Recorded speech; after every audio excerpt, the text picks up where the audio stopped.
आज की जो प्रक्रिया है इसमें हम लोग गीता को देखेंगे। गीता के प्रथम अध्याय, द्वितीय अध्याय और कल जो है बाकी सभी अध्यायों पे चर्चा होगी।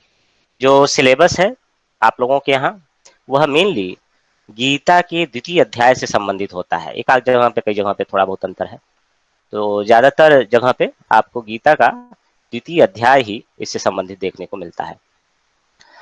इस प्रक्रिया में जो कि गीता का है, ये जो क्लास चलेगी 3-4 दिन का, इसमें हम लोग गीता के स्वरूप को देखेंगे, गीता के 18वें अध्याय के बारे में जानेंगे, यह देखेंगे कि आत्मा का स्वरूप क्या होता है, क्या आत्मा अमर है, और ईश्वर एक अवतार के रूप में थे, वह योगेश्वर थे, इसलिए योगियों के ईश्वर कहे जाते हैं, वह योगेश्वर थे।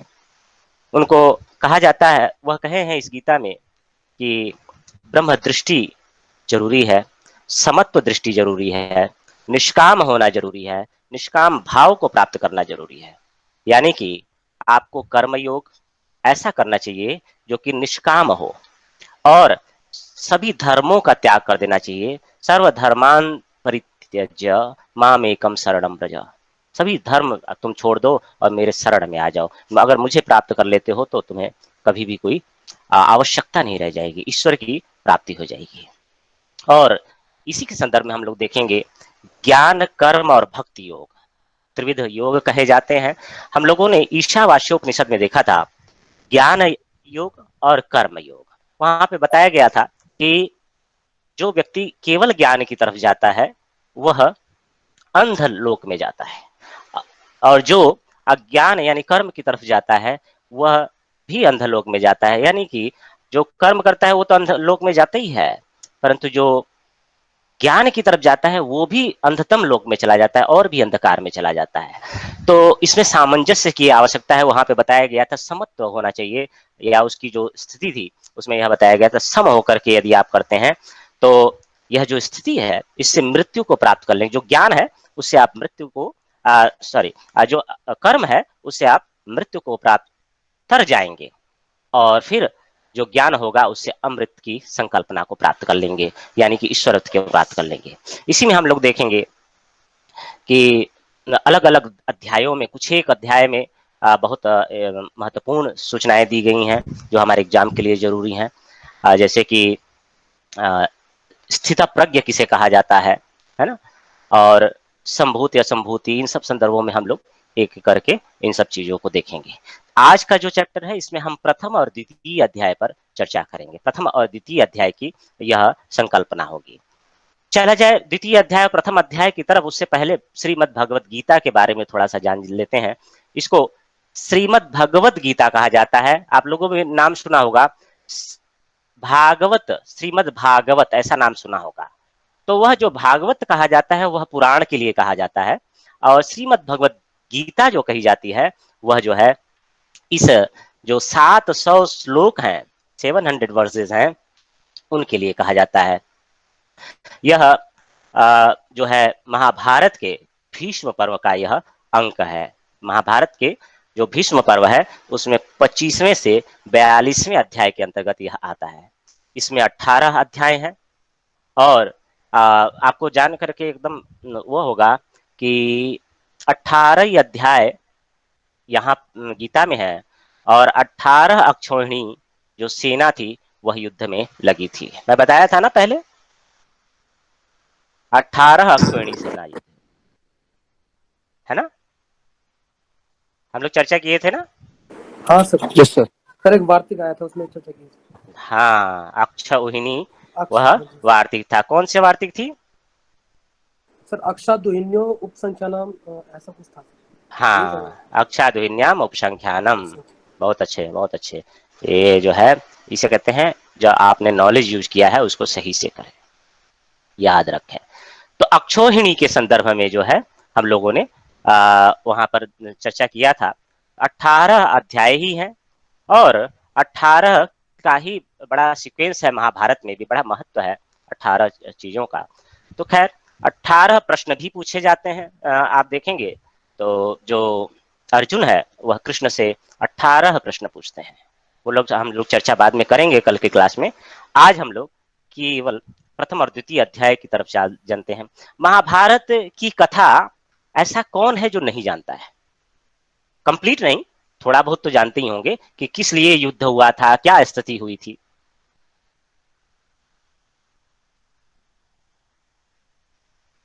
जानते हैं सर। और कोई ग्रो ऐसा आइडिया है है। कि हाँ, थोड़ा थोड़ा बहुत ही चाहिए आपको, ऐसा तो नहीं है पूरी महाभारत की कथा बताने लगूंगा तब तो समय व्यतीत हो जाएगा, है ना? तो कोई ऐसा है जिसको थोड़ा थोड़ा भी पता नहीं है महाभारत के बारे में? मुझे लगता है सामान्यतः सभी लोग जानते हैं। जी सर, पता है जो सर। धृतराष्ट्र थे उनके पुत्र हैं दुर्योधन, जो कि वह भाई है। उनके 100 पुत्र हैं, उसमें दुर्योधन सबसे बड़ा है। वह एक तरीके से राज्य का स्वामी बन जाता है, छल से मामा शकुनी जो होते हैं उसका हेल्प करते हैं, और पांडवों को क्या हो जाता है, वनवास हो जाता है। और 1 वर्ष वह अज्ञातवास, 12 वर्ष वनवास और 1 वर्ष अज्ञातवास। पांडव 5 हैं, आप लोग सभी जानते ही होंगे, कोई ऐसा नहीं होगा कि नहीं जानता होगा। और उनकी पत्नी है द्रौपदी। द्रौपदी के ही माने हुए भ्राता है कृष्ण। युद्ध जो है यह 12 वर्ष अपना बिता लेते हैं। 1 वर्ष की जो अज्ञातवास है उसमें यह होता है, अज्ञातवास में कि आप कहीं पता नहीं चलना चाहिए कि आप कहाँ हैं। अगर पता चल गया तो वह 12 वर्ष फिर कंटिन्यू हो जाएगा। तो ऐसी स्थिति सारा कंप्लीट करने के बाद वह रिटर्न होते हैं। अब यह कहते हैं कि भाई अब हमारा हमारा चलो भाई कोई बात नहीं, हमारा कुछ हिस्सा दे दिया जाए। तो दुर्योधन मना करता है। फिर भी दुर्योधन को मनाने के लिए कृष्ण पहुंचते हैं, कृष्ण जाते हैं। उसी संदर्भ में मुझे एक ग्रंथ है रश्मि रथी, आपने सुना है नाम? सर पढ़ा है मैंने। हाँ, पढ़े तो बहुत अच्छी बात है। दिनकर की रचना रश्मि रथी का 3य सर्ग मुझे याद आता है। उसमें यही कहानी को बड़ा सुंदर ढंग से, रश्मि रथी का यह 3य सर्ग बड़ा ही अच्छा है। और इसमें भगवान का और दुर्योधन का जो वार्ता है उसी के संदर्भ में है। कुछ एक लाइनों में मैं बताता हूँ उसके अर्थ के साथ में। तो वह क्या है कि पांडव लोग वापस आए हैं, वर्षों तक वन में घूम घूम बाघा विघ्नों को चूम चूम, सह धूप धाम पानी पत्थर, पांडव आए कुछ और निखर।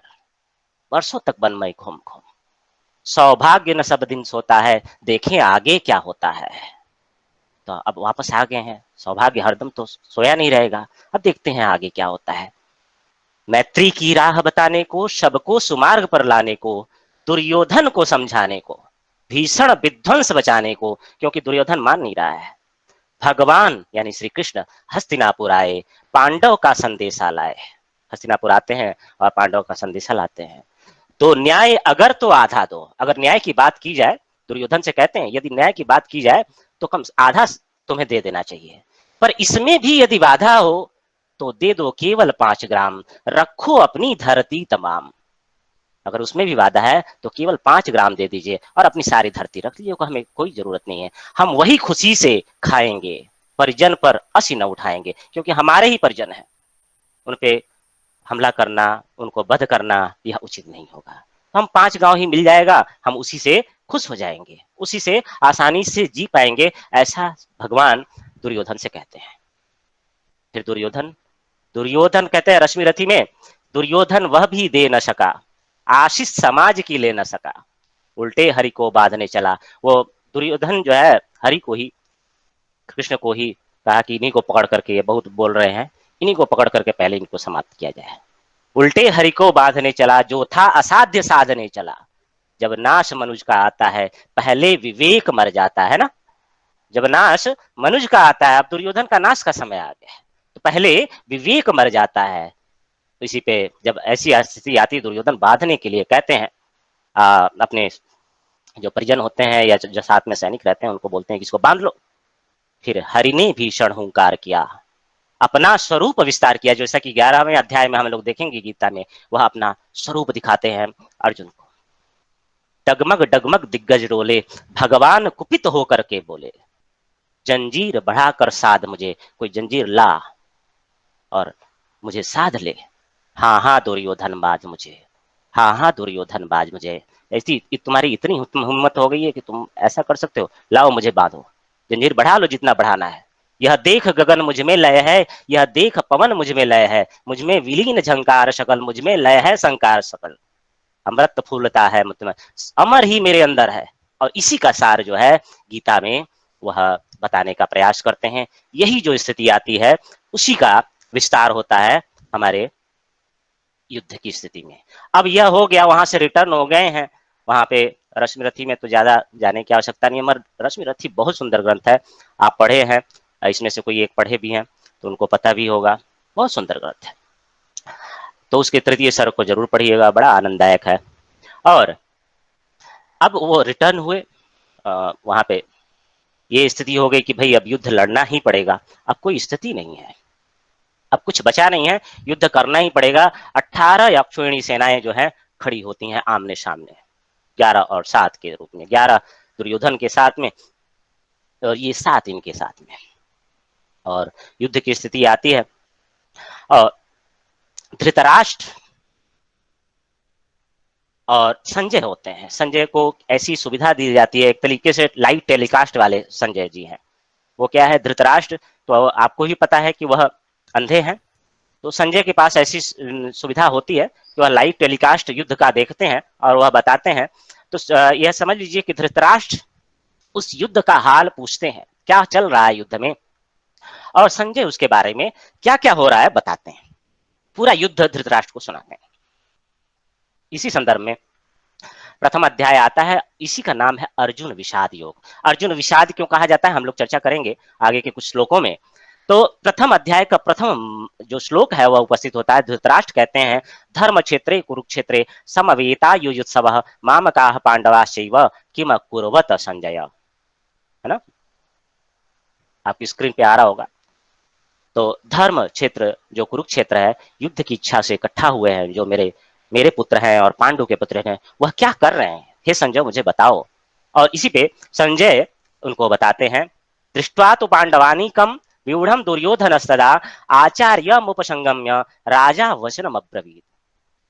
राजा उस समय जो राजा दुर्योधन, वह व्यू रचना युक्त पांडवों की जो सेना है देख करके द्रोणाचार्य के पास जाते हैं और ये सारी बातें कहते हैं कि आप द्रोणाचार्य हैं और कैसे हैं, इनके संदर्भ में चर्चा होती है। और उसके साथ में ही यह बात होती है कि किसके पास कौन सा क्या चीजें हैं, क्या ताकतवर चीजें हैं, किसके पास क्या शस्त्र हैं, अस्त्र हैं, इन सब चीजों की चर्चा होती है। और वो जो है संजय यह सब बताते हैं कि भाई किसके पास में कौन सा शंख है, किसके पास में कौन सा पताका है जो कि युद्ध में जो ऊपर लगी रहती है रथों के ऊपर। तो उसी संदर्भ में बताते हैं, पांचजन्यम ऋषिकेशो, श्री कृष्ण ने पांचजन्य नामक जो है महाशंख बजाया हुआ है। अर्जुन ने क्या किया है, देवदत्तम धनंजय, अर्जुन ने देवदत्त नामक, पौंडम दद्मो महाशंखम भीम कर्मा ब्रिकोदर, भीमसेन ने पौंड नामक महाशंख, ब्रिकोदर यानी भीमसेन जिसका बड़ा है उदर, ऐसे जो भीमसेन। तो इस तरीके से बताते हैं कि क्या जो सभी लोगों ने किया है। तो ये सब बातें होती हैं, किसके पास कौन सा शंख है, क्या दिव्यास्त्र हैं, ये सब चर्चा करते हैं।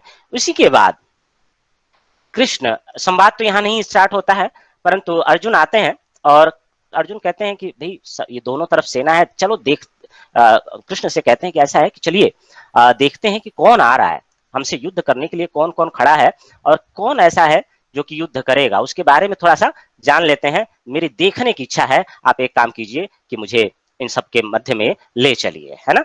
इसी के संदर्भ में जो है आता है। तो अर्जुन पूछते हैं, कहते हैं, दृष्टि देखते हैं चारों तरफ कि अपने ही लोग, चाहे वह कृपाचार्य हो, चाहे वह द्रोण हो, उनके गुरु होते हैं द्रोण, आप लोगों को भी पता होगा, सारे लोग अपने ही परिवार के सामने खड़े हैं। अब जब सब सारे खड़े हैं तो इनकी स्थिति एकदम डामाडोल हो जाती। भगवान साथ में है फिर भी, अब सोचिए कि व्यक्ति यदि भगवान भी साथ हो तब भी अपने कर्मों से च्युत हो सकता है, गिर सकता है। तो भगवान साथ है फिर भी युद्ध करने की क्षमता डिगा रही है, मन जो है इनका भ्रमित हो रहा है ना। तो देखते ही सभी लोगों को देखते हैं कि सब हमारे ही परिवार के लोग हैं। और इसी संदर्भ में यह श्लोक कहते हैं क्या, दृष्टेवं सजनम कृष्ण युत्सुम समुपस्थितम सीदंती मगात्राणि मुखम च परिशुष्यति। मुखम च परिशुष्यति वे पथुश्च शरीरे में रोमहर्षश्च जायते। क्या कहते हैं कि अब जो है अपने स्वजन को जब मैं देख रहा हूं, अपने लोगों को मैं देख रहा हूं, जो अपने सभी लोगों से मुझे युद्ध करना होगा, तो सीदंती मम गात्राणी, मेरे जो मुख है, मेरा शरीर जो है वो कंपन को हो रहा है, और मुखम च परिशुष्यति, जो मेरा मुख है वह क्या है, सूखा जा रहा है। गांडीवम संस्ते हत्या परिदह्यते, और हाथ से जो गांडीव धनुष है वह गिरती चली जा रही है, और त्वचा भी क्या है, बहुत जलनशील हो रहा है, मैं बहुत मन भ्रमित हो रहा हूं। न च शक्नो में अवस्था तुम भ्रमतीव च मे मन, कृष्ण से कहते हैं कि जो है मेरा जो मन है वह भ्रमतीव हो गया है, मैं खड़ा होने जैसे नहीं, डामाडोल हो रहा है, मैं क्या करूं नहीं करूं, शरीर भी खड़ी नहीं हो रही है। अब क्या स्थिति आ गई है, और अपने परिवार को मुझे नहीं लगता है कि मारना उचित है। आगे कहते हैं नकांक्षे विजयम कृष्ण, थोड़ी सी और स्थिति, अब डर के मारे इनकी स्थिति है, अपने ही परिवार को मारना पड़ेगा। नकांक्षे विजयम कृष्ण न च स्वराज्यम सुखानि च किम नो राजेन गोविंद किम भोगैर जीवितेन वा, मुझे नहीं चाहिए यह विजय, मुझे नहीं चाहिए राज्य का सुख, ऐसे विजय से क्या फायदा, किम नो राजे न गोविंद, हे गोविंद इस ऐसे राज्य से क्या फायदा जिसके भोग से जो अपने ही लोगों का समाप्ति हो गया, उसका भोग करने से हमें क्या फायदा। आगे कहते हैं आचार्याः पितरः पुत्रास्तथैव च पितामहः मातुलाः श्वशुराः पौत्राः श्याला संबंधिनस्तथा, कहते हैं गुरुजन, लड़के, ताऊ चाचे के जो लड़के होते हैं, दादा लोग, ससुर, एता न हंतुम इच्छामि, मैं इन लोगों को मारना नहीं चाहता हूँ। हे मधुसूदन, तीसरी लाइन में जाइएगा, एता न हंतुम इच्छामि घ्नतोपि मधुसूदना, कोई मुझे मार ही दे तब भी मैं इनको मारने की इच्छा नहीं रखता। और इन किसी भी इन लोगों को नहीं मारना चाहता हूँ, पृथ्वी के प्राप्त करने के लिए मैं इन लोगों को मारने चलूं, ऐसा तो हो ही नहीं सकता है। और होगा क्या अगर मैं अपने ही लोगों को, स्वजनम ही कथम हत्वा सुखिनः श्याम माधव, अपने ही लोगों को मैं मार दूंगा, तो मैं मान लीजिए कुछ साम्राज्य को प्राप्त भी कर लूंगा, तो क्या मैं सुखी रह पाऊंगा। अपने माधव से कहते हैं, कृष्ण से कहते हैं, है ना, तो कहते हैं क्या मैं ऐसे स्थिति में सुखी रह पाऊंगा। आगे कहते हैं यद्यपेते न पश्यन्ति लोभोपहत चेतसः कुलक्षय कृतम दोषम मित्र दोहे च पातकम कथम न ज्ञेयमश्माभिः पापादस्मान् निवर्तितुम कुलक्षय कृतम दोषम प्रपश्यद्भिर्जनार्दन। होता क्या है, यदि लोभ हो जाए आपको, लोभ यदि आप करने लग जाते हैं, तो ऐसा भ्रष्ट व्यक्ति क्या होता है, कुल के नाश का दोषी हो जाता है, कुल का नाश होने लग जाता है। और कहते हैं तीसरी उसमें जाइएगा, कहते हैं कुलक्षये प्रणश्यन्ति कुल धर्मा सनातना धर्मे नष्टे कुलम कृष्ण मधर्मो भी भवत्युता, कहते हैं कुल का नाश हो जाए तो क्या होता है, कुल धर्म जो सनातन धर्म है वह नष्ट हो जाते हैं, और धर्म नाश हो जाने पर विश्व में क्या है, संपूर्ण पाप फैल जाता है। यानी सनातन, जब कुल का क्षय हो जाता है तो सनातन जो स्वरूप है उस कुल का, उस जगह का, वह क्षय को प्राप्त कर जाता है। और जब धर्म नष्ट हो गया तो फिर यह पाप जो है सभी जगहों पे फैल जाता है, क्योंकि आप एक बार आपके कुल में ऐसी समस्या आई, कुल क्षय हुआ, तो लोग उसका उदाहरण लेके, देखो उसने भी मारा था, हम भी मार देते हैं, अपने परिवार को समाप्त कर देते हैं। और आगे बताते हैं बहुत सुंदर बात, कहते हैं अधर्माभिभवात् कृष्ण प्रदुष्यन्ति कुलस्त्रियः स्त्रीस्तु दुष्टाशु वार्ष्णेय जायते वर्ण संकर, कहते हैं जब अधर्म बढ़ जाता है, पाप अधिक बढ़ जाता है, तो कुलस्त्रियः प्रदुष्यन्ति, जब पाप हो जाता है, जब युद्ध मार काट बहुत सारा हो जाता है, तो स्त्रियां जो है वह क्या हो जाती हैं, प्रदूषण को प्राप्त कर जाती हैं। जैसा कि आप देखे होंगे first world second world war हुआ था, तो पूरे यूरोप में युवकों की समाप्ति हो गई थी, जो नवयुवक थे एकदम समाप्त हो गए थे। तो एक तरीके से समझ लीजिए कि एक नए एक युग की शुरुआत हुई, और आप जान ही रहे हैं कि वह नया युग क्या है, आज आप लोगों को फल दिख रहा होगा। एक परिवार शायद ही अगर 10 साल भी विवाह चल जाए किसी का, तो वो बहुत बड़ा एक उपलब्धि माना जाता है। तो ये जो है, कहते हैं स्त्री सुदुष्टाशु वार्षणीय, कहते हैं जब स्त्री प्रदूषित हो जाती हैं, दुष्ट हो जाती हैं, दुष्ट का मतलब यहाँ पर प्रदूषण हो जाना, खराब हो जाना, अपने हिसाब से सिस्टमेटिक वह कोई वो आधार न हो, और उससे क्या हो जाता है, वर्ण संकर उत्पन्न होते हैं। त्रिसुदुष्टासु वार्षणेय जायते वर्ण संकर, शंकरो नरकाय व, आगे की लाइन में शंकरो नरकाय व कुलग्नानाम कुलस्य च, उससे क्या होता है, जब शंकर होंगे तो क्या होगा, जो हमारा कुल है वह पतित हो जाएगा। क्योंकि जो पितर होंगे, जो पितरों को श्राद्ध और तर्पण दिया जाता है, वह पितर लोग भी अधोगति को प्राप्त हो जाएगा। इससे क्या होगा, पूरा सनातन कुल धर्म, जाति धर्म सारा जो है नष्ट को प्राप्त हो जाएगा। तो इसलिए इस ऐसे पाप को मैं नहीं करना चाहता हूं, इससे मैं बचना चाहता हूं, और मेरे बस में नहीं है कि मैं युद्ध को करूं। इस तरीके से प्रथम अध्याय समाप्त होता है। उसी में लास्ट में संजय 47वां श्लोक आता है। संजय कहते हैं, एव मुक्ता जुनः संख्ये रथोपस्थ उपाविशत वृषिज्य ससरम चापम शोक संविघ्न मानसः। इस तरीके से रणभूमि में क्या है, वह शोक से उद्विग्न हो जाता है और अपना धनुष और बाण त्याग करके रथ के पिछले भाग में जाकर के बैठ जाता है। बात समझ में आया? तो इसीलिए इसको क्या कहा जाता है, अर्जुन विषाद योग कहा जाता है। इस प्रथम अध्याय का नाम है अर्जुन विषाद योग। अर्जुन के मन में विषाद हो जाता है, स्थिति खराब हो जाती है, अपने ही लोगों के ऊपर बाण कैसे चलाया जाए, अपने ही लोगों के ऊपर, भले ही वह धर्मी है तो क्या हुआ, कैसे मैं युद्ध करूं, और डर के मारे वह युद्ध जो है छोड़ने की प्रक्रिया आ जाती है। बात समझ में आया? जी सर। कोई ऐसा है जिसको नहीं समझ में आया?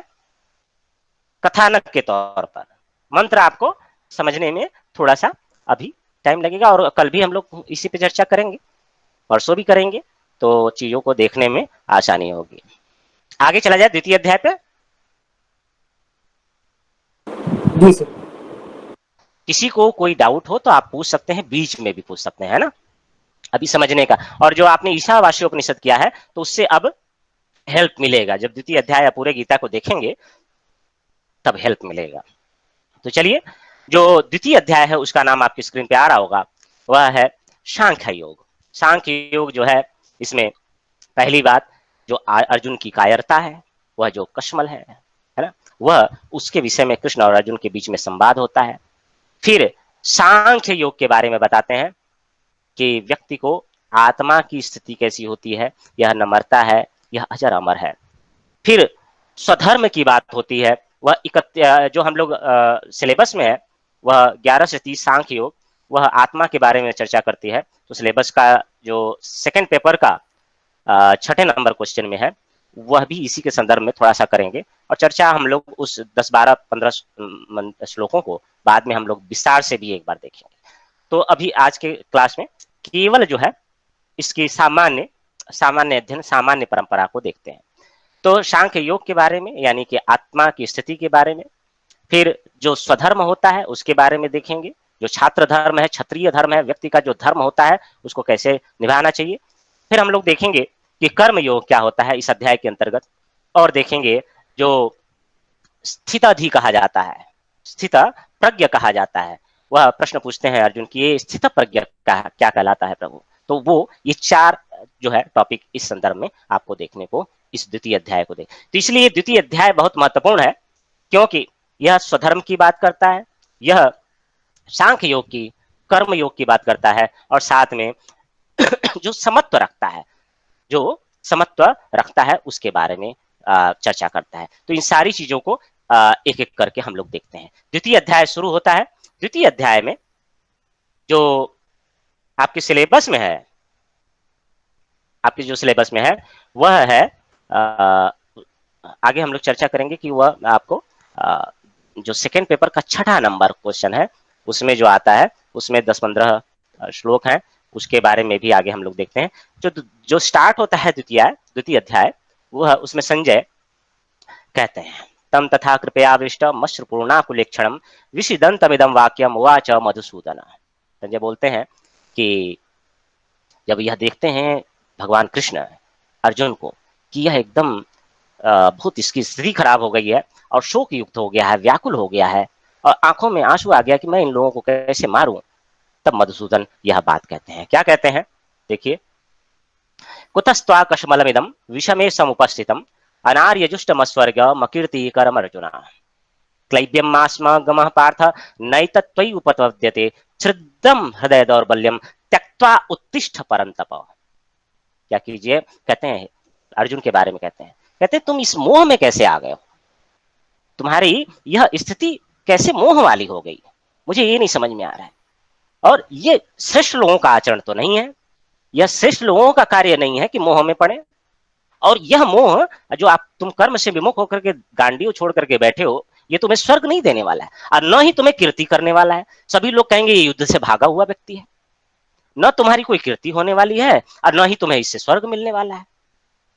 आखिर ये तुम्हारे मन में आया कैसे, यह जो मोह की स्थिति हुई, तो यह स्थिति कैसे हुई?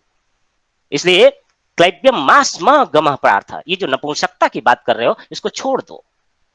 तो जो तुम्हारे जैसे व्यक्ति पर यह नपुंसकता की बात उचित नहीं पड़ती है।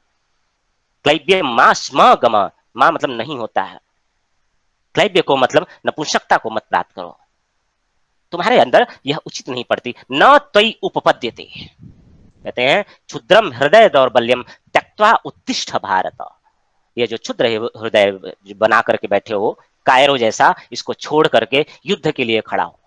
त्यक्त्वा उत्तिष्ठ, ये क्षुद्र हृदय है, कायरो का हृदय है, इसको छोड़ करके आप जो है उठो, युद्ध करने के लिए उठो। इस तरीके से वह बोलते हैं। इस पर अर्जुन जो है प्रश्न जो है पूछते हैं, प्रश्न पुनः खड़ा कर देते हैं। कहते हैं कथम भीष्म महम शंखे द्रोणम च मधुसूदन इषु भी प्रतियोस्यामि पूजार्हा वरिसूदन। कहाँ पूजा के योग्य लोग, कौन? भीष्म जैसे लोग, द्रोण जैसे लोग। हे कृष्ण, मैं कैसे इन लोगों को इषु यानी कि बाणों से इनको वध करूंगा।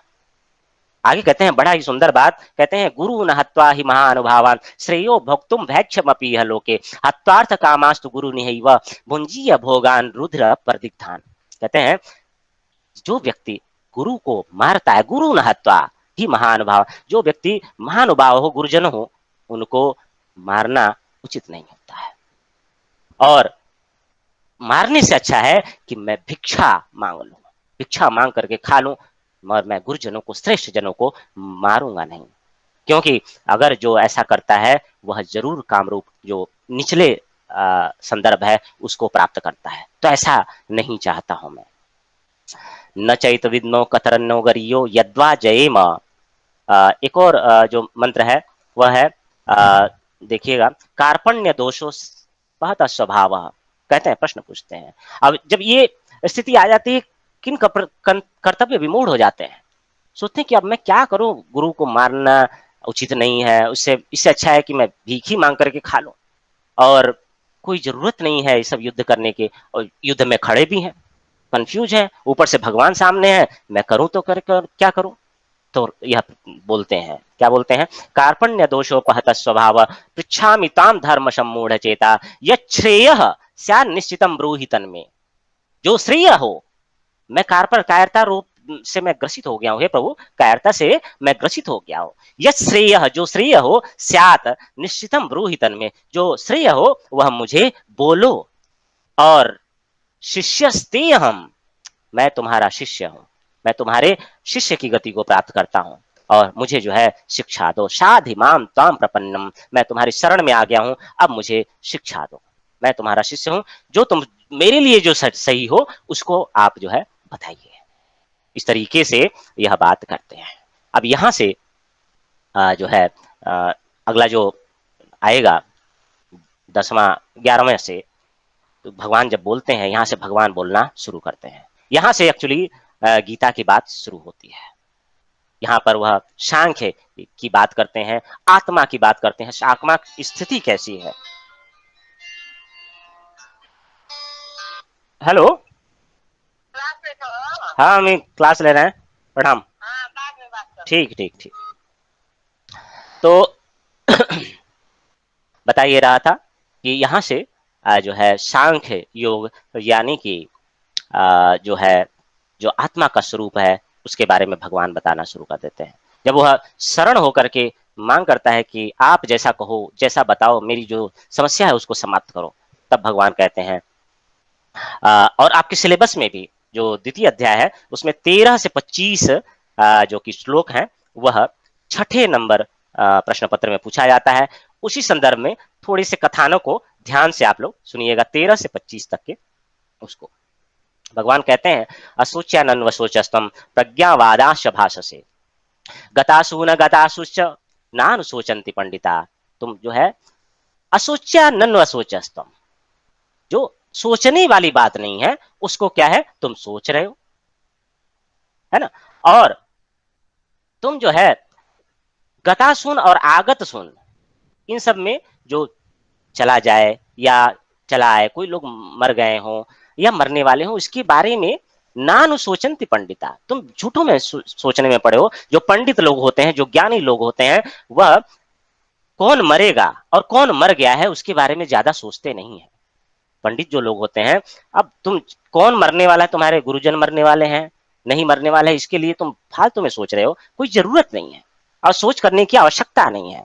आगे के मंत्र में कहते हैं देहिनोस्मिन यथा देहे कौमारम यौवनम जरा तथा देहांतर प्राप्तिर धीरस तत्र न मोहयति। यानी जो पंडित होते हैं, जो धीर होते हैं, तत्र मोह नहीं करते हैं, इस शरीर का मोह नहीं करते हैं। कैसे? तो कहते हैं देहिनोस्मिन, ये जो देही होता है, जो शरीर होता है, ये जो देही वह जो है देह में जो जीवात्मा है वह क्या होता है, आता है, पहले जन्म लेता है, कुमारावस्था आती है, यौवन आती है, फिर जरावस्था यानी वृद्धावस्था आती है, फिर वह देहांतर को प्राप्त कर जाता है, किसी दूसरे देह को प्राप्त करता है। ऐसी प्रक्रिया चलती रहती है। आगे फिर कहते हैं मात्रा स्पर्शास्तु कौन्तेय शीतोष्ण सुख दुखदा आगमापायिनो नित्यास्तांस तितिक्षस्व भारत। ये जो सर्दी गर्मी सुख दुख, मात्रा स्पर्श है, मात्रा मतलब पंच इंद्रियां जो हम लोग देखते हैं, हमारा जो लालच होती है, हमारी जो चीज है, हमारे पास आ गया तो बड़े खुश हो गए, हमारे पास नहीं है तो बड़े दुख हो गए।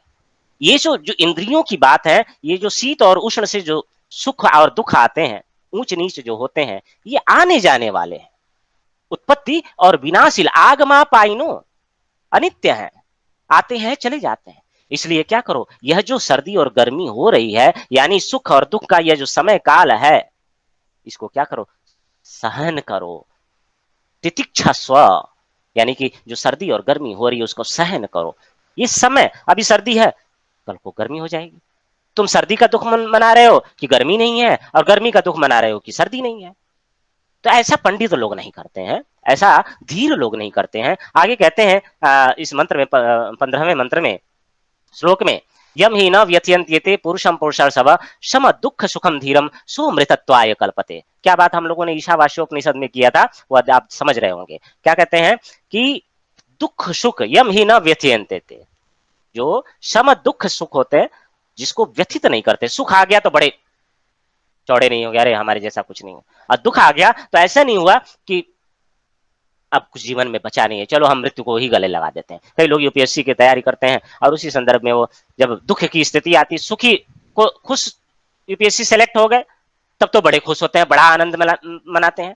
अब मगर जैसे ही ड्यूटी का प्रेशर पड़ता है, तो आप देखे होंगे साउथ इंडिया में अन्य बहुत सारे आईएएस जो है, पिछले 10 साल में कई आईएएस जो है, कोई फांसी लगा लिया, कोई ट्रेन में कट गया, कोई कुछ कर लिया। तो दुख को जो है वह सहन करने की क्षमता नहीं रह गई।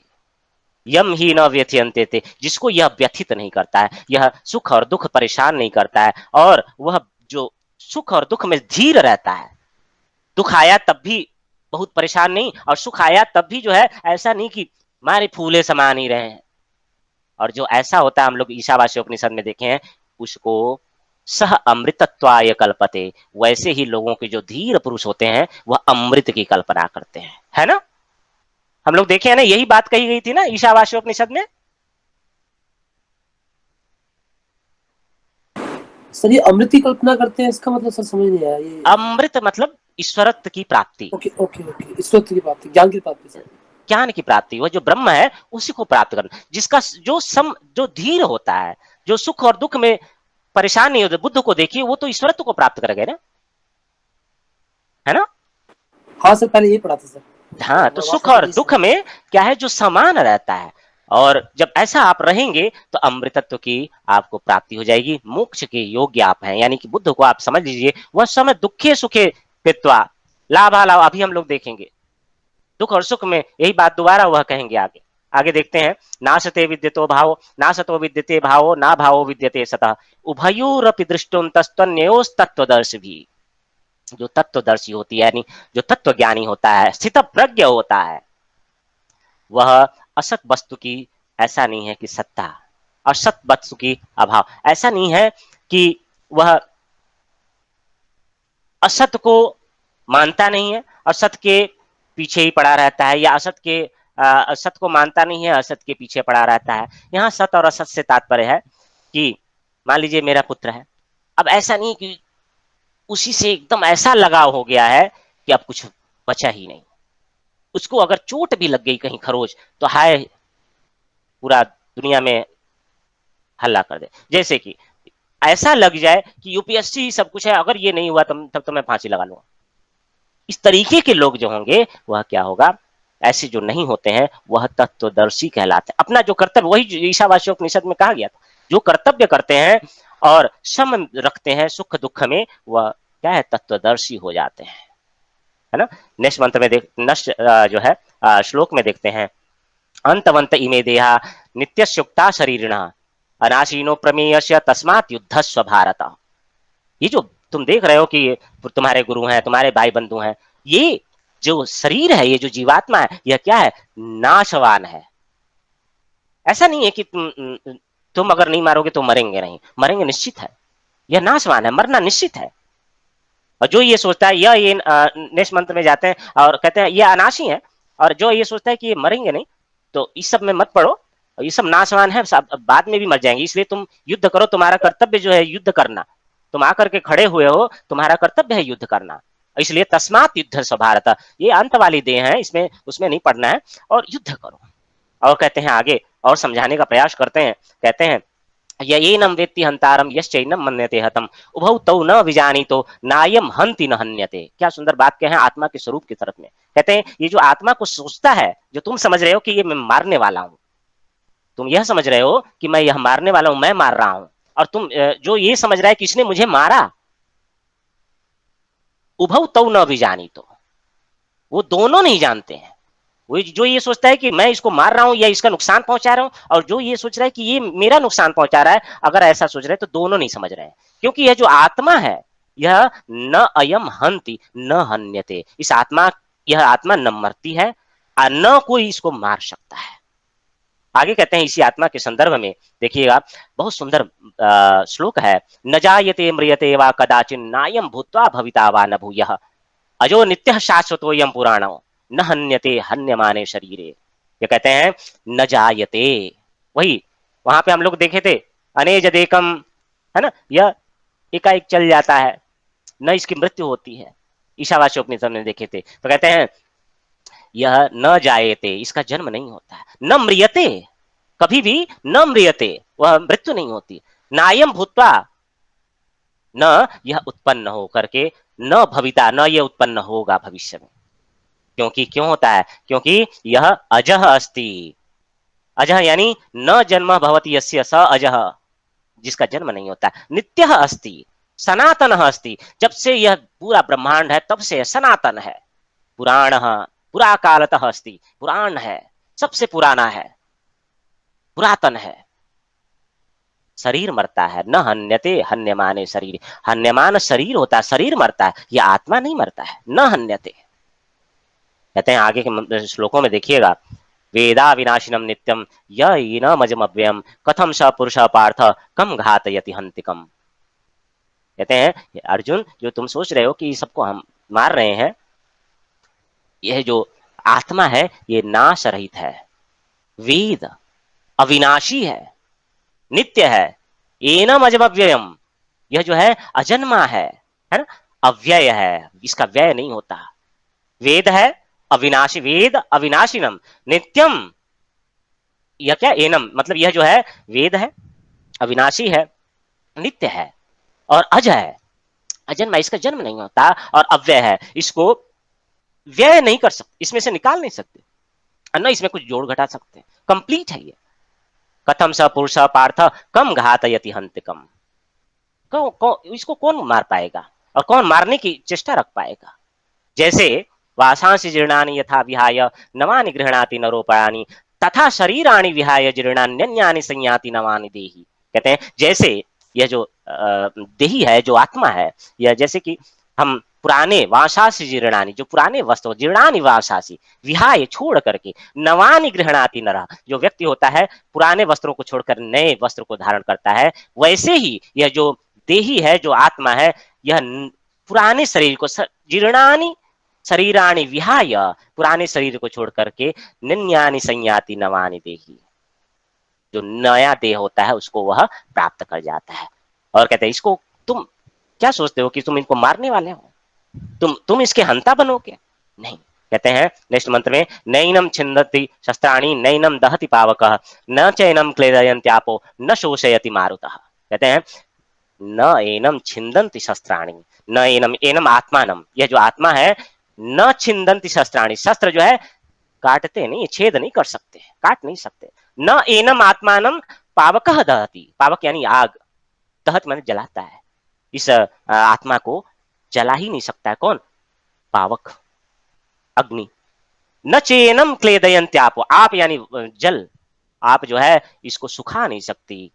क्लेदयंती मतलब जो जल, सॉरी, गीला नहीं कर सकती है, क्लेदयंती है ना, आप जो है इसको गीला नहीं कर सकते, जल इसको गीला नहीं कर सकता। नो शोषयति मारुतः, जो हवा है इसको सुखा नहीं सकता है।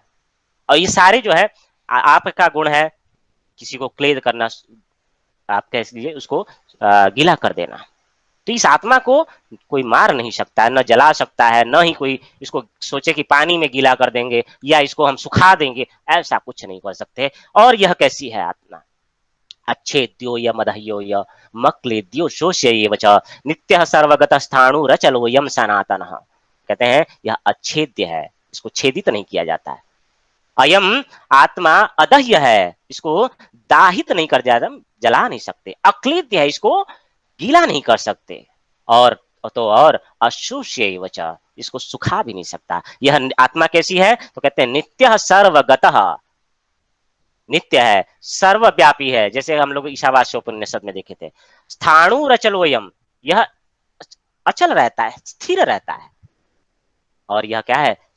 चलने वाला भी है, सनातन है। आगे भी बताते हैं आत्मा कैसा है, तो नेक्स्ट श्लोक में देखिएगा, अव्यक्तो यम अचिन्त्यो यम अविकार्यो यम उच्यते तस्माद्दैव वित्वेनम नानुशोचितुम अर्हसि।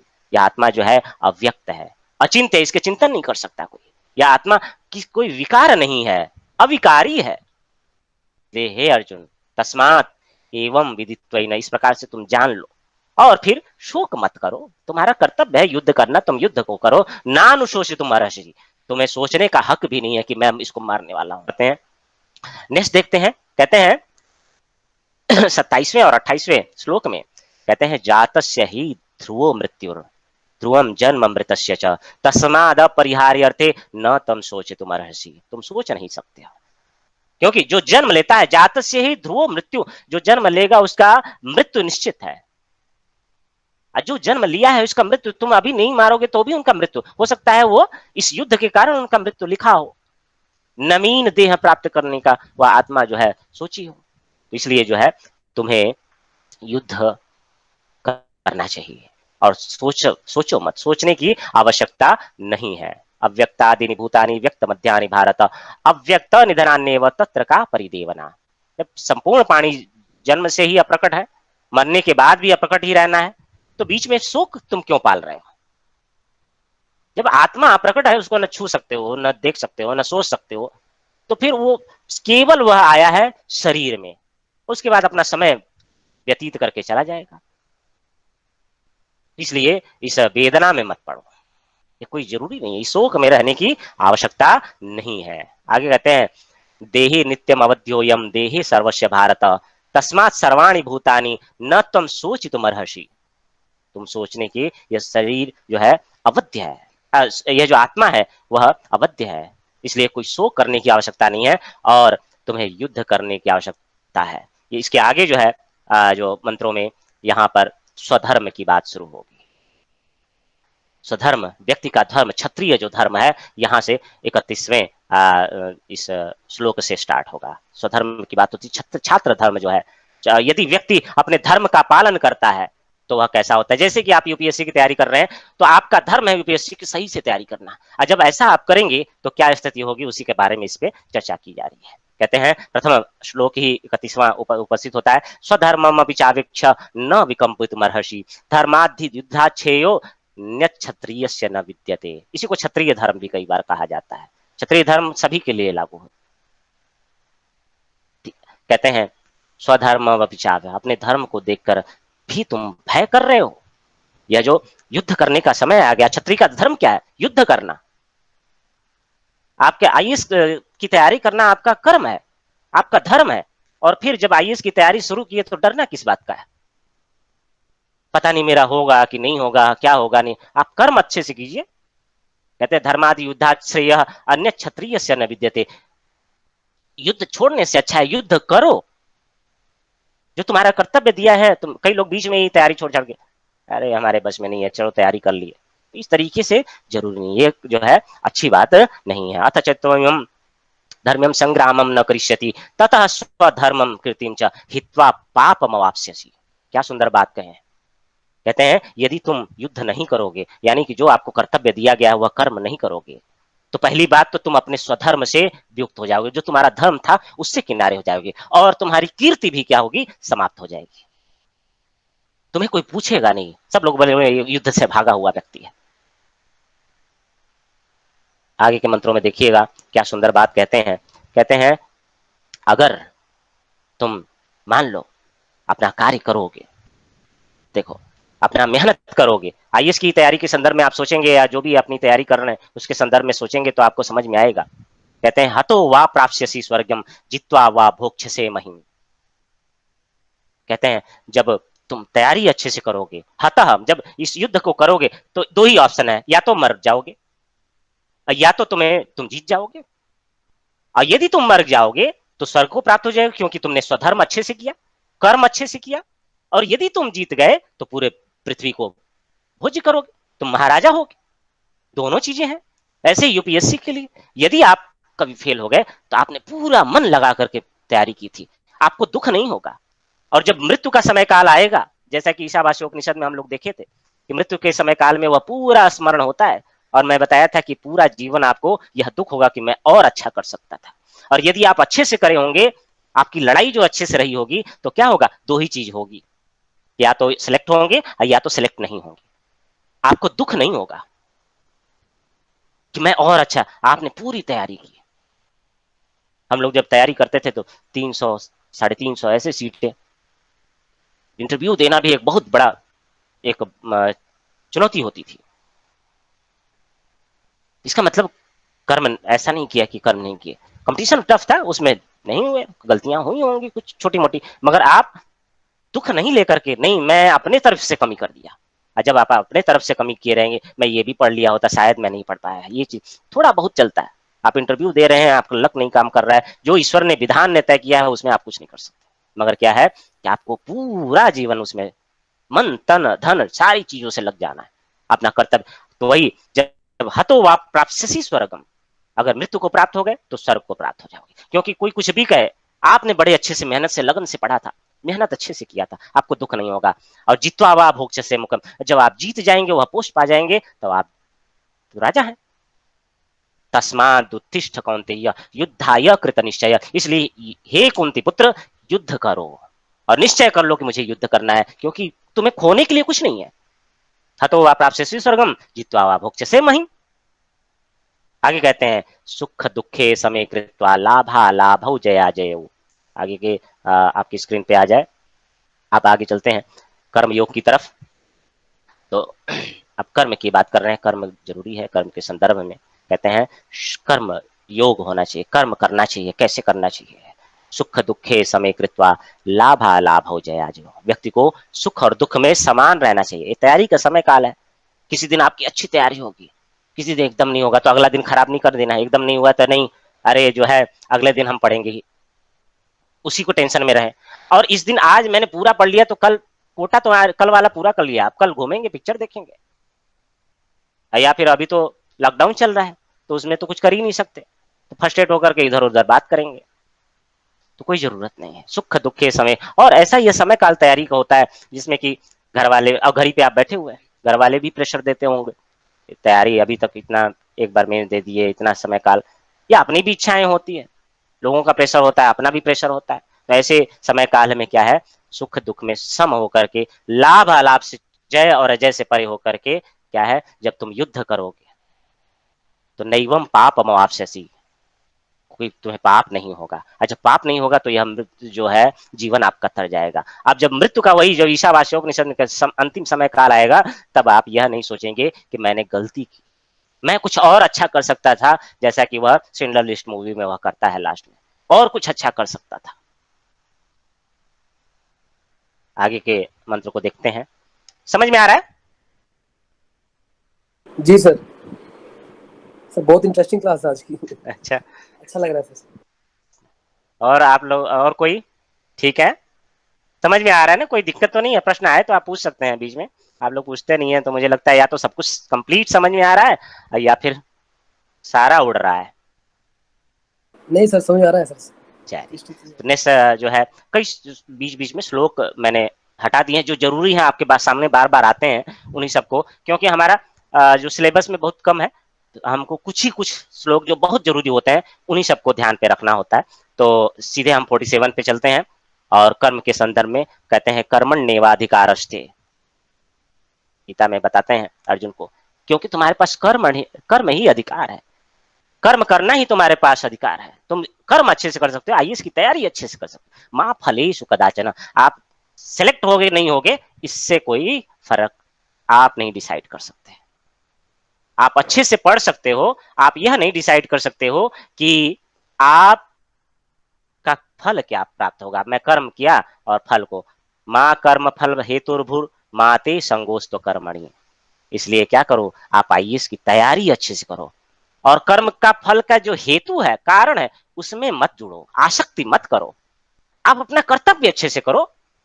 जब कर्तव्य अच्छे से करोगे तो सिलेक्शन भी पक्का होगा। मगर यदि आपने जोड़ लिया कि यह नहीं होगा तो कुछ भी नहीं है जीवन में, तो फिर क्या होगा, अधोगति को। तब तो तब तो ज्ञानी थे, तुम्हारे पास आईएएस की तैयारी, जैसे ईशावास्य उपनिषद में आईएएस की तैयारी थे, तुम ज्ञान को प्राप्त किए थे कि आईएएस तैयार करके हम देश को अच्छा करेंगे, और तुम्हारा क्या हुआ, सिलेक्ट नहीं हुए, तो तुम जो है इस तरीके, तब तो तुम अंधतम लोक में चले जाओगे, असूर्य से भी कोई नीचे लोक होगा, उसमें तुम्हें छोड़ा जाएगा। चलो, जो मूर्ख है व्यक्ति है, पढ़ा लिखा नहीं है, ऐसे किसी तरीके से अपना अपने देह को समाप्त कर लिया हो तो कोई बात, पर तुम तो पढ़े लिखे समझदार थे, सारा नॉलेज था कि भाई 800 पोस्ट है, 1000 पोस्ट है, कंपटीशन सबसे हाई है, सबको चाहिए, सब लोग मेहनत कर रहे हैं, किसी का कर्म किसी से कम नहीं है, और जो सबसे अच्छा कर्म करेगा वह फल को प्राप्त करेगा।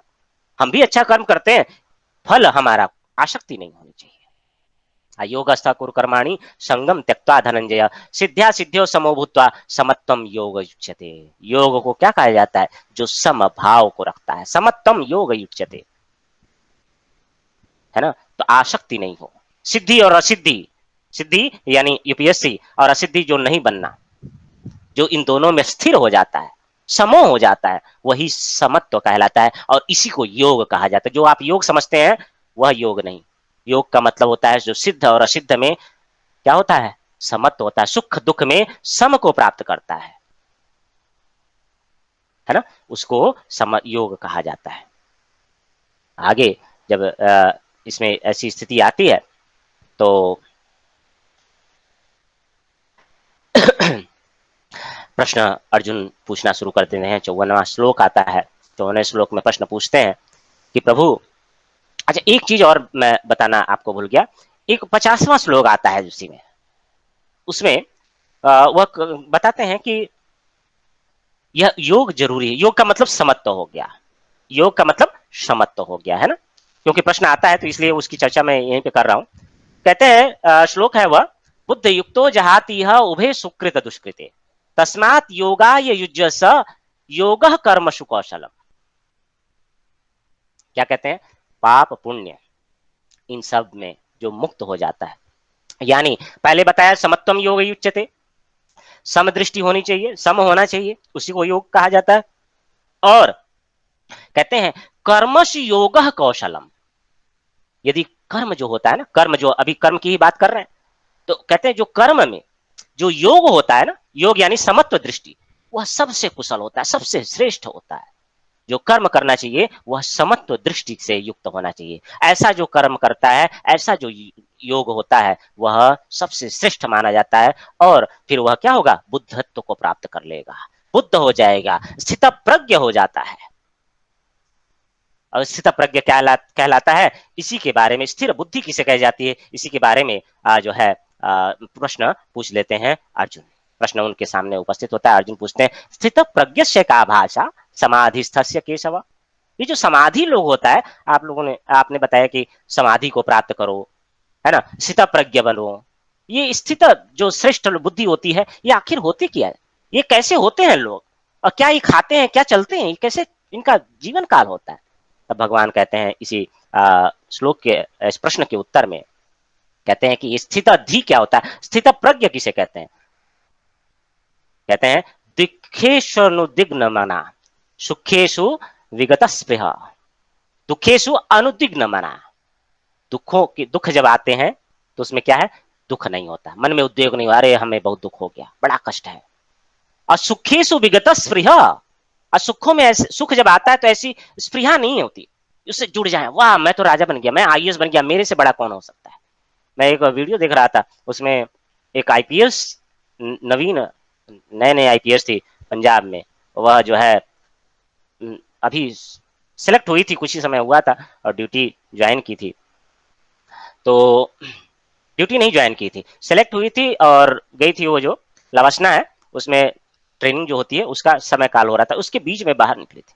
और वह जब गई तो लोगों से बुरा बर्ताव, पुलिस वालों से ही बुरा बर्ताव, मैं आईपीएस हूँ इस तरीके से। एक और महोदय थे, सिलेक्ट हो गए, मैं जानता हूँ अच्छे से, यहाँ से उनका सिलेक्शन हुआ, सिलेक्शन होने के बाद ये घर को गए, अपने घर से मेरे ख्याल से आईपीएस या आईआरएस में सिलेक्शन हुआ था, और उसके बाद वह गए ट्रेन से घर। ट्रेन में कोई 7-8 लोग रहे होंगे जो अवांछित तत्व होते हैं, वो किसी विषय पे ये उससे भिड़ गए, बोले जानते नहीं हो तुम क्या हो, ये है, मैं फलाना हूँ, मैं इसको बना हूँ। वो सब क्या किए, ट्रेन से उठा के फेंक दिए, सत्य घटना है ये, तो जरूरी नहीं है, और मृत्यु को प्राप्त हो गया, यानी कि सिलेक्शन हुआ, अगले दिन जो है वह मृत्यु को प्राप्त हो गया अपनी गलती से। क्या जरूरत है दुनिया में जहां पर उचित नहीं है, आपको संदर्भ नहीं है वहां पर अपनी चीजें, समय अनुसार आपके एथिक्स में यही सब सिखाया जाता है कि कोई चीज हो जाए तो आपको कैसे उसको टैकल करना है। तो ये दुखेशु अनुदिग्नमना सुखेशु विगत स्पृह, वीत राग, राग मतलब प्रेम किसी से, भय, क्रोध, इन सब से जो बीत जाता है, इससे चला जाता है, जो भय नहीं करता है, जो क्रोध नहीं करता है, राग जिसका लगाव नहीं होता है, ऐसे से जो बीत जाता है, उसको हम क्या कहते हैं, स्थित धी, स्थित प्रज्ञ, स्थिर बुद्धि वाला, स्थिर बुद्धि वाला कहा जाता है। आगे कहते हैं, यदा संहरते चायम कुर्मुंगानीव सर्वशः इंद्रियाणीन्द्रियार्थेभ्यः तस्य प्रज्ञा प्रतिष्ठिता। जैसे क्या होता है, एक बड़ा सुंदर ये श्लोक है, आप भी दुनिया में जरूर लागू कीजिएगा, आप कुछ भी हो जाए यह जरूर याद रखिएगा, यह जो श्लोक है इसको जरूर, श्लोक भले ना याद रहे, इसका मंत्र जरूर याद रखिएगा। यदा संहरते चायम कुर्मुंगानीव सर्वशः इंद्रियाणीन्द्रियार्थेभ्यः तस्य प्रज्ञा प्रतिष्ठिता। जैसे कुर्म होता है, जैसे कछुआ होता है ना, जब समस्या आती है, जब समस्या आती है तो कछुआ क्या कर लेता है, सारे अपने अंगों को समेट लेता है, अंदर घुस जाता है। वैसे ही व्यक्ति को होना चाहिए, जब इंद्रियां और ये सब होती हैं तब अपने आप को अंदर करने की, अंदर देखने की आवश्यकता होती है। जब समस्या आती है, कहीं गुस्सा आ रहा है, कहीं युद्ध, तो पहले अपने आप को अंदर करने की, कोई जरूरत नहीं है झगड़ा करने का, लड़ाई करने, पहले अपने अंदर जाइए, उद्विग्न मन को शांत कीजिए और वीतराग हो जाइए, किससे, भय और क्रोध और इन सब चीजों से थोड़ा सा दूर होइए। इसका दूसरा संदर्भ में बता रहा हूं, तब आपको समझ में आएगा। जब आपके पास प्रेशर पड़े ना, अरे तुम्हारा सिलेक्शन नहीं हो रहा है, बहुत लोग बोलने वाला है, पैसा बहुत खर्च होता है, तुम ऐसा नहीं कर रहे हो, इस तरीके से मेहनत करनी चाहिए, बहुत सारे लोग आपके प्रेशर, है ना, बहुत समस्याएं जब भारी हो जाती है ना, और कई बार प्रीलिम्स नहीं निकला होता है, कई बार और दुख की समस्या, घर वाले भी प्रेशर, तो आप कुछ मत करो, अपने कमरे में बंद हो जाओ। कमरे में बंद होने का तात्पर्य ये नहीं कि घर से बाहर नहीं निकलना, ये नहीं, अपने आप में अंदर हो जाओ, अपना जो खोल है ना, कवच, वह कुर्म कछुए का कर लो, उस पर कोई पत्थर भी मार दे तब भी कोई फर्क नहीं पड़ने वाला। अपने अंदर आप मस्त रहो, अपनी तैयारी मत छोड़ो। जब ऐसी समस्या आए तो अपनी तैयारी को और अच्छा बढ़ाने का प्रयास करो, और इन सब बाहरी चीजों को अंदर अपने अंदर जा करके बाहर एक पत्थर, एक वातावरण बना लो कि कोई भी चीज आता रहे जाता रहे, मुझे इससे फर्क नहीं पड़ता। तुमको जो बोलना है बोलो, मैं अपनी तैयारी नहीं छोड़ूंगा। और उससे क्या होगा, कोई बोल दिया तो हम 2 दिन तक परेशान रहते हैं, वो बोल दिया, 4 लोगों को फोन करेगा, वो हमसे ऐसे बोल रहे हैं, हमसे ऐसा कह रहे हैं। तो इन सबसे परेशान ना होकर के अपने को कुर्मुंगानी, कुर्म का जो अंग होता है वैसा आप कर लीजिए। और जब इंद्रियां बार बार इच्छा करे, अरे बहुत दिन हो गया पिक्चर नहीं देखे हैं, बहुत दिन हो गया घूमने फिरने नहीं गए हैं, और गर्लफ्रेंड से बात कर लें ज्यादा, ये नहीं है। इंद्रियों को फैलाइए नहीं, इंद्रियों को समेटिए, क्योंकि आपका कर्तव्य क्या है, युद्ध करना। अब मान लीजिए अर्जुन है, युद्ध करने जा रहा है, युद्ध के बीच बीच में वह सोचे कि पत्नी हमारी कैसी होगी, उससे मैं मिलूंगा तो क्या होगा। फिर वो बीच में सोचे कि मैं पानी आज नहीं पिया था सुबह में, अच्छा मैं युद्ध यदि मैं हार गया तो वो लोग फलाना बोलेंगे, वो युद्ध करना ही छोड़ देगा। युद्ध उसके उसको हराना और उसको जो लक्ष्य है उस पर फोकस ही नहीं रहेगा। जब ऐसी चीजों को करने लगेगा, वह क्या करेगा, जब युद्ध करेगा तो सारे जो बाहर की परिस्थितियां होंगी उन सब को छोड़ देगा। उसका केवल एक ध्येय होगा, केवल एक लक्ष्य होगा, वह लक्ष्य की प्राप्ति। आपको इसीलिए कहा जाता है अर्जुन की जो तीर मारने की क्षमता। जब अर्जुन जो है वह स्वयंवर की स्थिति होती है, तो ये होता है कि स्वयंवर को तो छोड़िए, नॉर्मल सी कहानी। तो अर्जुन, सभी लोग कहते हैं कि उस मछली पे निशाना लगाओ। तो ये होता है भाई, मछली रहती है गोल, जो उसमें घूमती रहती है, तो मछली पे निशाना लगाना है। तो बोलते हैं कि द्रोण पूछते हैं सबसे कि भाई कौन दिख रहा है तुम्हें, बताओ। तो सब लोग बोलते हैं मछली दिख रही है, वो वहां घूम रही है, वहां घूम रही है। और मछली की आंख पे निशाना लगाने के लिए कहते हैं। अर्जुन से पूछते हैं तो कहते हैं मुझे मछली की आंख दिख रही है। वो समझ जाते हैं कि यह निशाना लगा लेगा। तो जिसको मछली की आंख दिखती हो, शरीर नहीं दिखता, उसका टांग नहीं दिखता, उसका वो नहीं दिखता, उसका वो अंग नहीं दिखता हो, उसका पीछे का अंग नहीं दिखता हो, उस जिस जो लक्ष्य है वही बस दिख रहा हो, बाकी ये सब आते जाते रहते हैं। दुखे शौन दिग्नमना सुखे सो विगत स्पृहा वीतराग भयकोद स्थित धीर मुनिरच्यते। आगे कहते हैं बड़ा सुंदर, ये जरूर याद रखिए और इस जीवन को, इसमें जीवन को फॉलो कीजिए, बहुत आपको हेल्प मिलेगा अपनी लाइफ के लिए, है ना। आगे चलते हैं, कहते हैं 61वें मंत्र में, वशे ही यस्य इंद्रियाणि तस्य प्रज्ञा प्रतिष्ठिता। जिसकी इंद्रियां अपने वश में होती है ना, उसकी बुद्धि स्थिर हो जाती है। स्थिर बुद्धि जिसे कहा जाता है, स्त्रियां जो है इंद्रियां जिनके वश में हो जाती हैं, वह उसकी बुद्धि स्थिर हो जाती है। और जिनकी इंद्रियां स्थिर नहीं होती हैं, तो होता क्या है, उसके संदर्भ में आगे के मंत्रों को, श्लोकों को देखिए। ध्यायत, मैं पूरा एक ही बार पढ़ रहा हूं, बहुत इंपॉर्टेंट है। ध्यायतो विषयान पुंस संगस्तेषु उपजायते संगात संजायते काम कामात क्रोधो विजायते। कहते हैं जब हमारे जो इंद्रियां हैं, जब हम विषयों को ध्यान करेंगे, अरे मैं थोड़ा गर्लफ्रेंड से भी बात कर लेता, अच्छा चलो पिक्चर ही देख आएंगे, चलो कहीं कुछ खा पी करके घूम फिर के आते हैं। तो ये जो मन जब हम करेंगे, बैठे हुए हैं लॉकडाउन में, सोच रहे हैं कि लॉकडाउन समाप्त होगा तो ये मैं क्या करूंगा, ऐसा मैं घूमने जाऊंगा, ऐसा मैं खाना खाऊंगा, ऐसा मैं घूमूंगा। तो ध्यायते विषयान पुंस, विषय का ध्यान करने से उससे क्या हो जाता है, संगस्तेषु उपजायते, उससे क्या हो जाता है, संग हो जाता है, हम जुड़ जाते हैं, ऐसा जुड़ जाते हैं, उससे प्रेम हो जाता है एक तरीके से। अभी मैं बताता हूँ। और संगात संजायते काम, जब हम प्रेम हो जाता है, उससे जुड़ाव ज्यादा हो जाता है, तो उससे काम उत्पन्न होता है। उससे, जैसे कि एक बात कह रहे हैं, आप अपनी कोई गर्लफ्रेंड हो, उसको आप याद कर रहे हैं, उससे बार बार बात कर रहे हैं, तो क्या हो जाता है, बार बार घूम रहे हैं साथ में, तो उससे क्या हो जाता है, एक काम की उत्पत्ति हो जाती है, काम हो जाता है, प्रेम हो जाता है, एक तरीके से आप कह लीजिए संग हो जाता है। और जब काम हो जाता है, उससे क्या होता है कि आपको क्रोध हो जाता है। इसको दूसरे संदर्भ में समझिए। एक मूवी थी, उसमें एक गुजराती व्यक्ति होता है, आ, धमाल, पता नहीं कौन सा ऐसा कॉमेडी मूवी है, उसमें जो गुजराती होता है, वह एक कार होती है उससे बड़ा प्रेम करता है, बहुत प्रेम करता है, अपने पुत्र को भी उसको छूने नहीं देता है। आप समझते हैं ऐसा क्यों होता है? जब आप कोई गाड़ी लेते हैं, नई गाड़ी खराब हो जाए तो आपको दुख नहीं होता है, जल जाए कोई दुख नहीं होता है, चलो दूसरा ले लेंगे। मगर यदि वह गाड़ी आपके साथ 10 साल रही हो, रोड पे यदि कोई कुत्ता हो मर जाए, आपको ज्यादा दुख नहीं होगा। वही अगर कुत्ता रोड में जो मरा है वही आपके घर में आपके साथ 10 साल रहा हो, तो क्या होता है, संग हो जाता है, प्रेम हो जाता है। तो देखिए क्या है कि उस व्यक्ति को, जो गुजराती था, उसको प्रेम हो जाता है उस गाड़ी से, क्योंकि बार बार खराब होती है। और देखिए उससे प्रेम हो जाता है, काम हो जाता है, और काम से क्या होता है, क्रोध हो जाता है। मान लीजिए बीच में खराब हो गई, गाड़ी खराब हो गई, ऐसे आपका रिलेशन है किसी से, तो क्या होगा, उससे आपका जो है वो ऐसा बात काम नहीं किया तो क्रोध आता है। तुमने ऐसा क्यों, गुस्से में भी आ जाते हैं आप, रिलेशन में देखेंगे काफी लंबे समय होने के बाद वह क्रोध भी व्यक्ति कर ले, आम गुस्सा आ जाता है, बड़ा मनाने का प्रक्रिया ऐसा चलता है। फिर क्रोध जब बार बार होता है तो क्या होता है, दूसरे श्लोक में जाइएगा, क्रोधात भवति सम्मोह।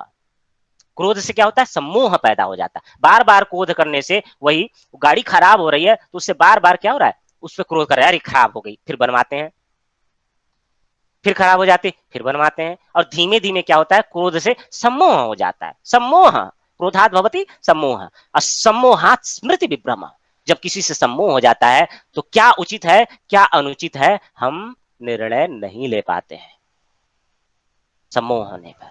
और स्मृति जब भ्रंश हो जाती है, स्मृति जब विभ्रम हो जाती है, बुद्धि का नाश हो जाता है। तो कई बार जब हम किसी से प्रेम ज्यादा कर देते हैं, हो सकता है उचित अनुचित का ख्याल किए बिना हम, बुद्धि नाश हो जाता है। कई लोगों को आप देखे होंगे प्रेम में इतने पागल हो जाते हैं कि उसको कोई अन्य न देखे तो उसको कुछ ऐसा पदार्थ फेंक देते हैं कि उसका चेहरा जल जाए, ऐसी समस्याएं आ जाती हैं। स्मृति भ्रंशात बुद्धि नाश, स्मृति जब भ्रंश हो जाती है तो बुद्धि नाश हो जाता है। अब बुद्धि नाशात प्रणश्यति, बुद्धि नाश होने पर क्या है, व्यक्ति प्रणश्यति, गिर जाता है, समाप्त हो जाता है। क्या सुंदर बात कहें, तो व्यक्ति कहते हैं संगात संजायते काम, बार बार संग रहने से, बार बार आप पिक्चर देखने जाते हैं तो पिक्चर से प्रेम हो जाएगा, और नहीं मिलेगा तो क्या होगा, क्रोध होगा।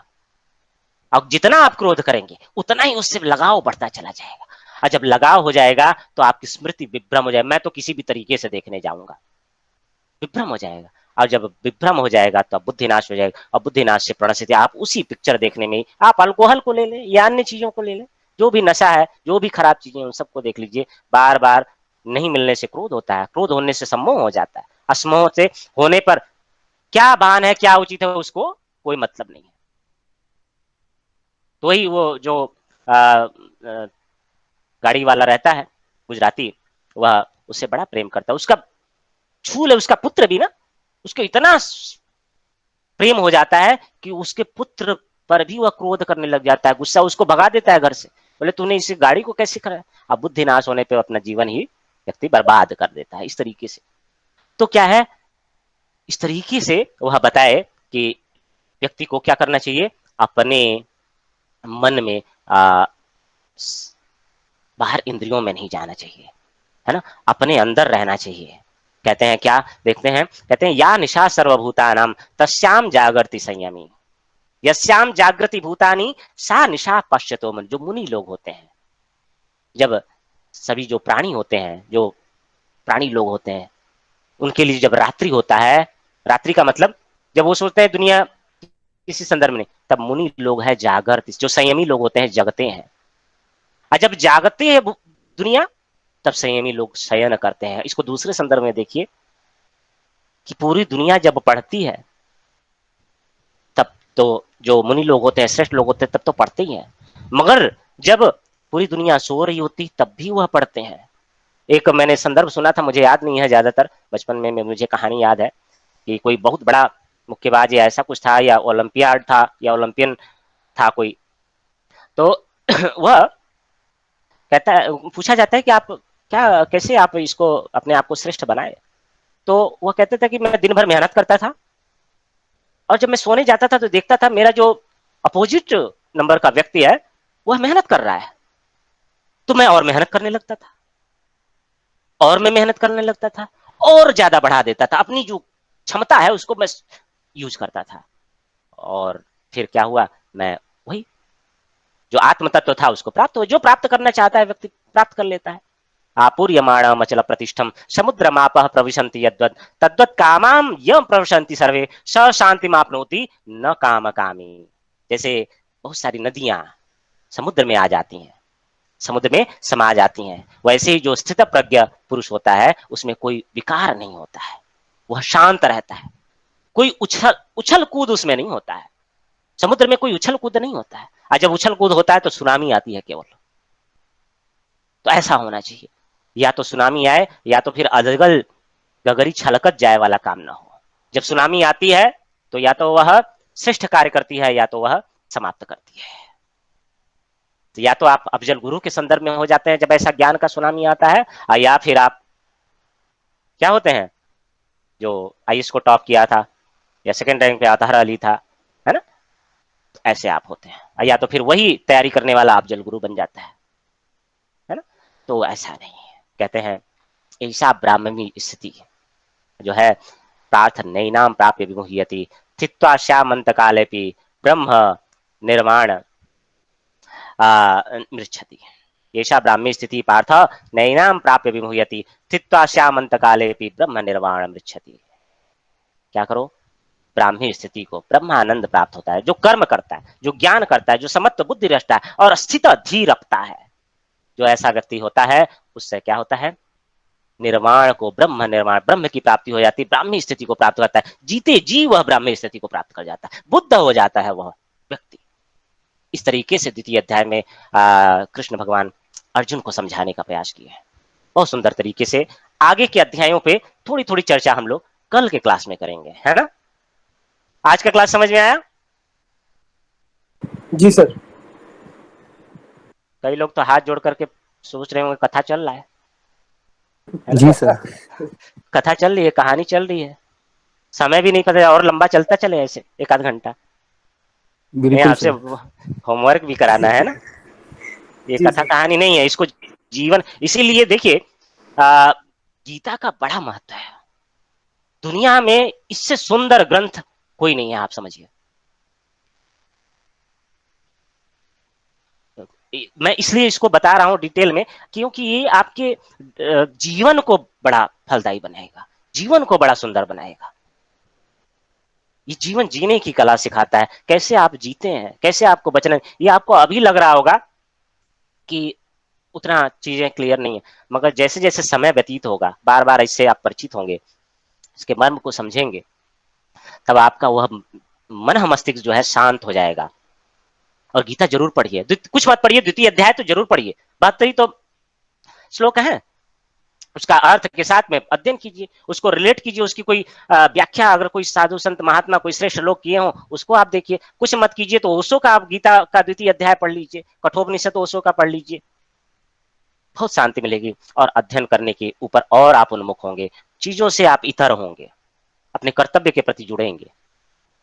व्यक्ति को श्रेष्ठ बताने का यह कार्य गीता करती है। चलिए, कोई प्रश्न हो तो आप पूछ सकते हैं। आओ, कोई भी प्रश्न हो पूछ सकते हैं। समझ में आया सभी को? Yes sir. जी सर। सर आपने एक योग वाला बताया था इसमें, सर योग हाँ? का जो समत्व वाला था योग में सर, सर आपने योग में समत्वम योग युच्यते। सर आपने बताया उसमें दो दो के बारे में बताया था, एक सिद्धि असिद्धि और दूसरा सर कर्म हाँ। के बारे में बताया था। सर लाभा कर्म के, लाभो जया जय, कई सारी चीजें हैं। जी सर कर्म के बारे में कौन सा बताया था सर, कि योग दो तरह से कर सकते हैं, एक तो सिद्धि असिद्धि वाला था सर, हाँ हाँ।